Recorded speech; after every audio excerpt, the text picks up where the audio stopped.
The global shipping crisis is only likely to get worse before it gets better, and that will inevitably hurt Australian agriculture. Paul Zalai is the director of the Freight and Trade Alliance. Paul, let's firstly look at China and the busiest container port in the world, Shanghai, still in COVID lockdown. Yeah, so the lockdowns have had pretty serious impacts over recent weeks. The port itself is actually operating. The problem is just getting the whole supply chain moving in a city, a major city that's been in lockdown.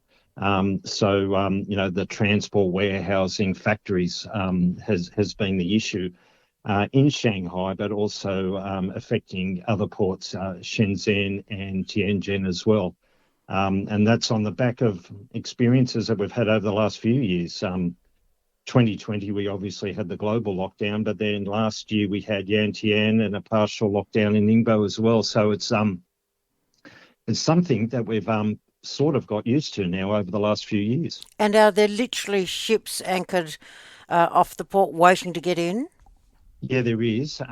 We've got reports of significant numbers, but we're also seeing major shipping lines now taking action to avoid these ports.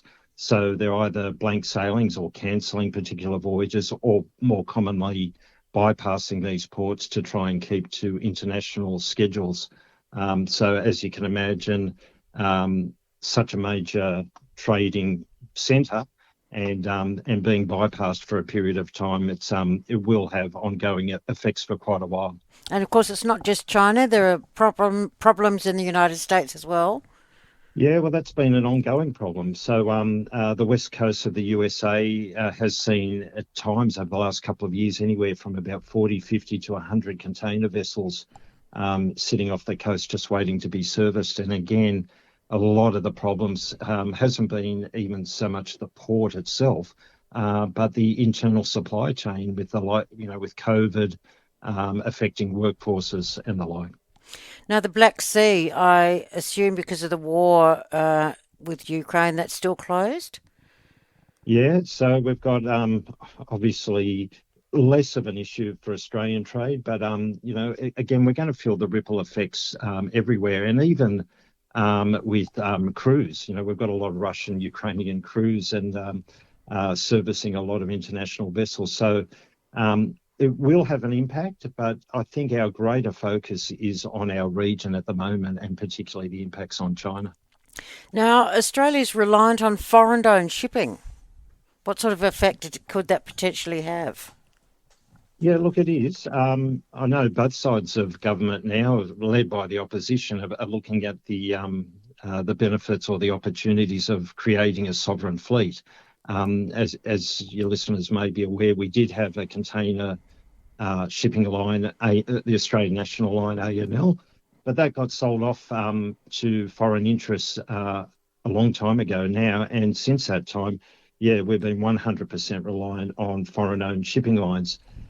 We've had some shipping lines in recent years actually go bust because of a whole range of different reasons. So Hanjin, a major shipping line, went bankrupt, leaving cargo stranded at sea and at different ports around the world. So now with this surge in demand and a restricted capacity, we've actually seen things turn around where the international shipping lines are now recording multi-billion-dollar profits. And they're working very closely with each other in alliances where they share space on each other's vessels.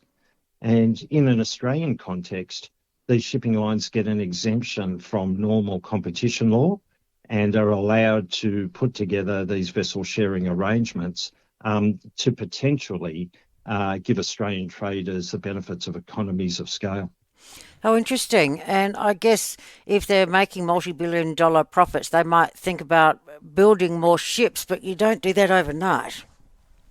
Look, you don't do that overnight. And look, the one winner out of this is the shipping line. So I think one thing that they've learned out of all of this, there was probably too much capacity going back pre-COVID, and the freight rates were very cheap. And again, great for importers and exporters, but it wasn't sustainable. And as I mentioned, we had some shipping lines not surviving that period of time. So yes, they will look to bring more shipping lines on, but they will want to control capacity. And then they can control the revenues that are associated with it.